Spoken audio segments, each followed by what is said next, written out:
Oke, ini ada soal biar kita coba jawab ya. Misalkan XY menyatakan koordinat suatu titik P pada bidang XY ya. Apakah P berada di kuadran kedua ya? Jadi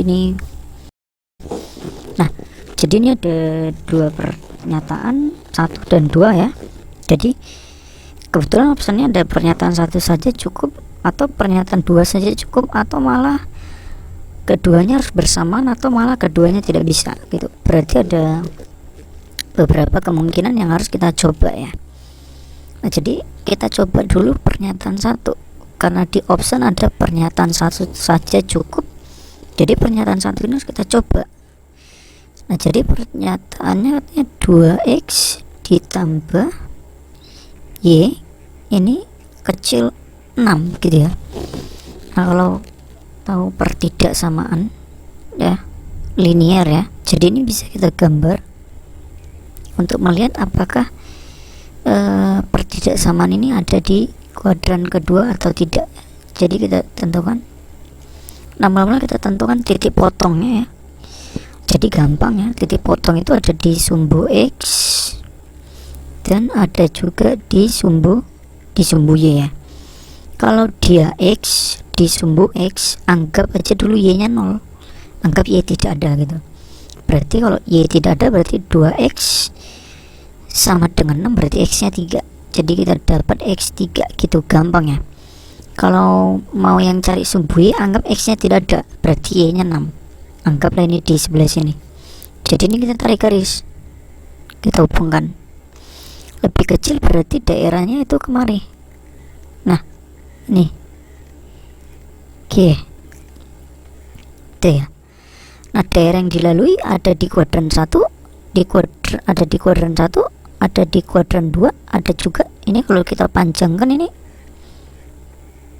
bisa di kuadran 3, bisa di kuadran 4 ya. Jadi belum bisa membuktikan bahwasanya ini titiknya nanti akan berada di kuadran kedua ya.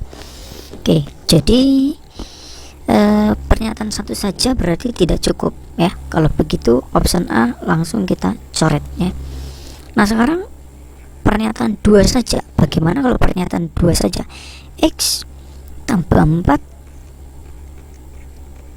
sama dengan 0, atau ini X minus 4 gitu ya. X minus 4 itu ini kan garis X minus 4. Kalau ini kita gambarkan X minus 4 itu di sini. Ini X minus 4 ya.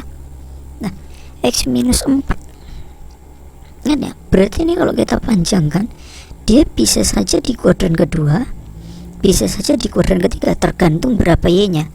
Kalau Y nya positif, maka dia akan di kuadran kedua. Tapi kalau Y nya negatif, dia akan di kuadran ketiga. Jadi dia kemungkinan di kuadran kedua atau di kuadran ketiga ya. Tergantung berapa Y nya. Berarti kan belum pasti, karena tergantung Y. Kalau Y positif benar di kuadran 2, tapi kalau Y negatif ya dia di kuadran ketiga. Berarti 2 saja itu tidak cukup ya. Di pernyataan 2 saja tidak cukup. Nah, sekarang bagaimana kalau kedua pernyataan ini secara bersama-sama? Jadi kita gabung ya. Nah, sekarang kita gabung untuk 1 dan 2. Bagaimana 1 dan 2? Berarti X tadi kan dari sini kita dapat ya. Dari sini tadi katanya gini, 2x tambah y kecil 6, kemudian x tambah 4 0, berarti x nya minus 4 gitu ya. Berarti jadi 2 kali minus 4 tambah y kecil 6, berarti y kecil dari ini minus 8 ya, pindah ke sana berarti jadi 14. Y kecil 14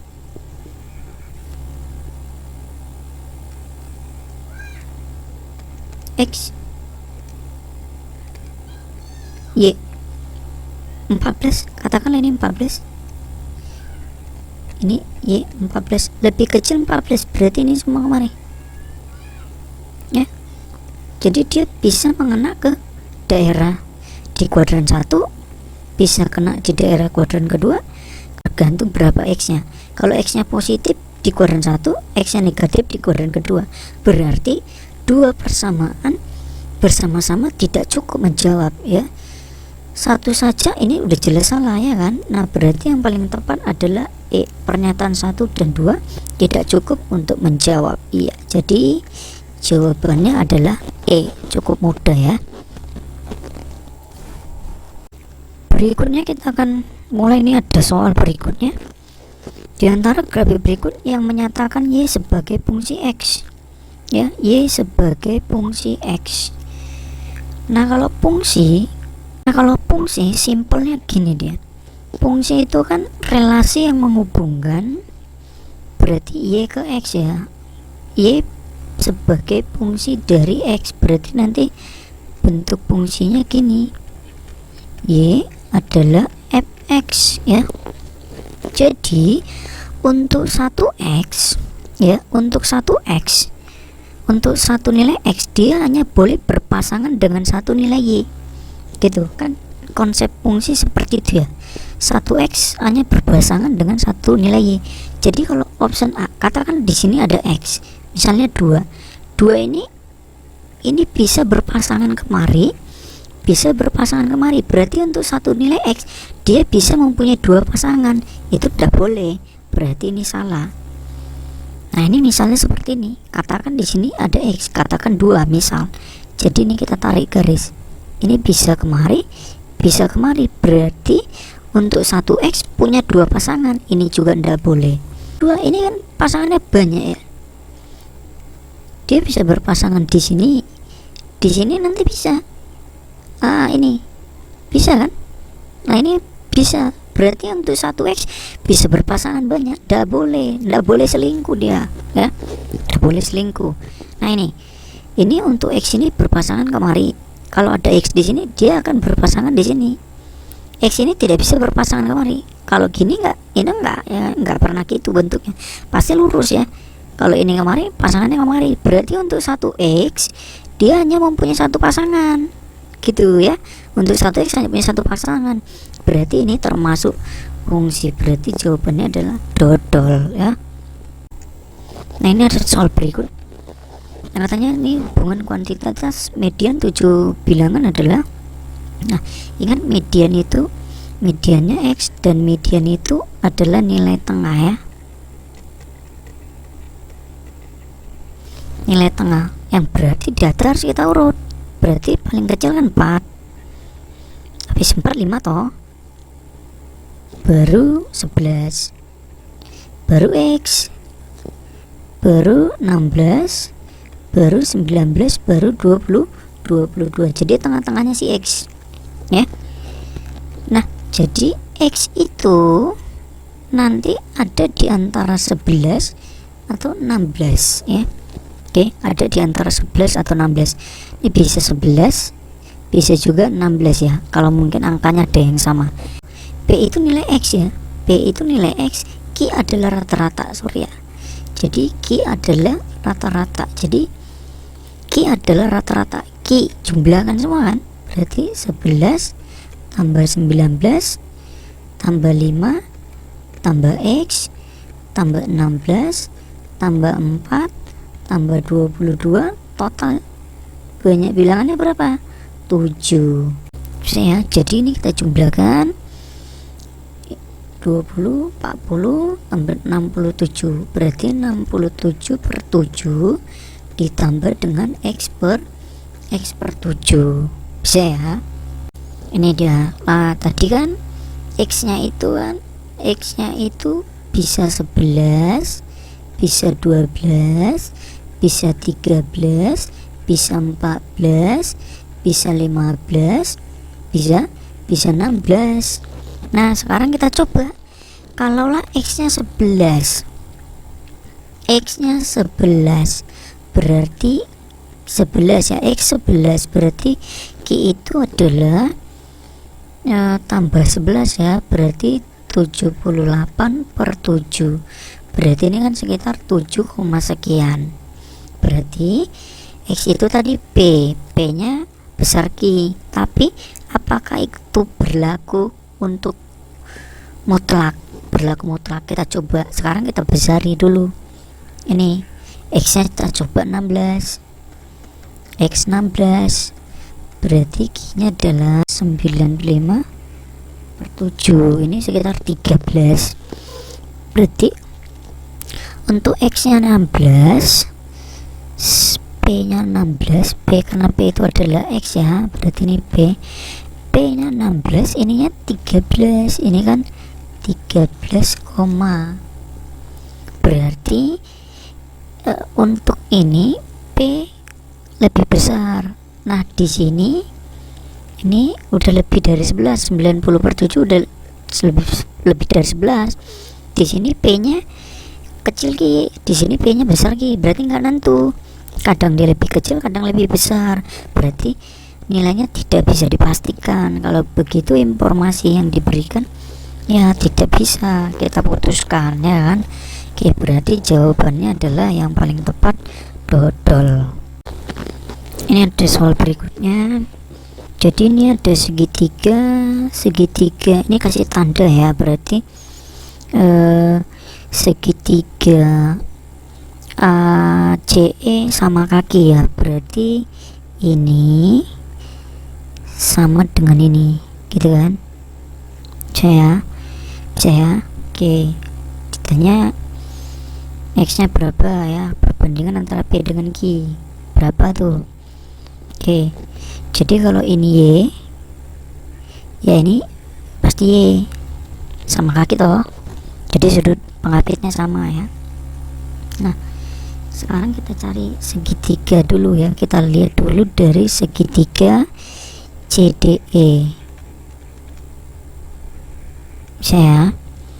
Jadi sudut E itu adalah 180 kurang Y ya, karena ini kemarin kan 180 ya, ini udah Y, berarti sisanya adalah 180 kurang Y. Nah kita jumlah, berarti sudut C ditambah sudut D ditambah sudut E ini sama dengan 180. Sudut C nya 32, sudut D nya 36 derajat ya, sudut E nya 180 kurang Y ini sama dengan 180. Ini habis ya, berarti dapat Y nya sama dengan 68 derajat. Oke. Nah kita cari X. Nah sekarang dari segitiga CA atau ACE berarti sudut A ditambah sudut C ditambah sudut E ini sama dengan 180, tapi ini yang sebelah sini ya, ini ya. Oke, sudut A nya Y, Y nya udah dapat ya 68 ya, langsung aja ya 68, sudut C nya X, sudut E nya juga 68, 180, berarti dapat X nya 80 kurang 68 kurang 68, berarti X nya adalah 44 derajat ya, berarti hubungannya adalah X nya itu kan dengan X, berarti 44 derajat. Q itu adalah salah satu sudut pada segitiga sama sisi, berarti kan 60 derajat. Hubungannya berarti adalah P kecil dari ya, P lebih kecil dari Q, berarti ayam ya. Ini soal berikutnya.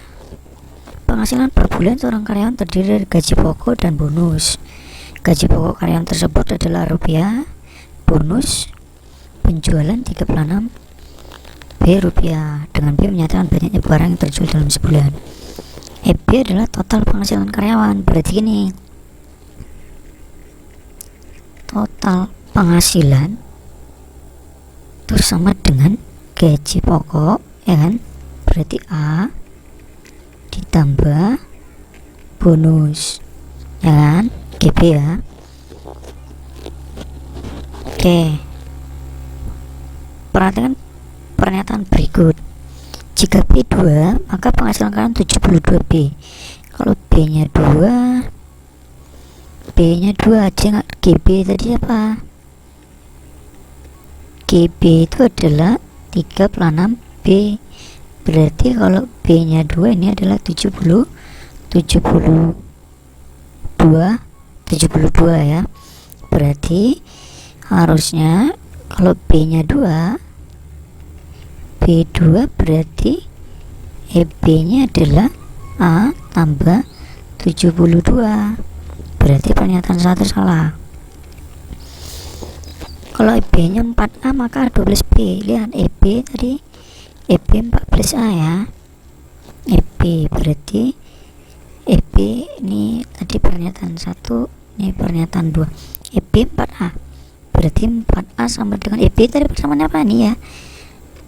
A tambah GB ya. Berarti ini 3A sama dengan GB ya kan? 3A sama dengan GB. GB berapa? GB 36B. Berarti 3A sama dengan 3 per 6B, atau bagi 3 ya, A sama dengan 12B. Benar ya. Jika A 12B maka EB 48B. Berarti yang nomor 3 A 12B. EB tadi apa? EB tadi kan A ditambah dengan GB. A 12B. GB apa? 3 per 6B. Berarti jadi 48B. EB 48B. Benar ya. Berarti yang benar adalah 2 dan 3. Berarti jawabannya adalah cacing.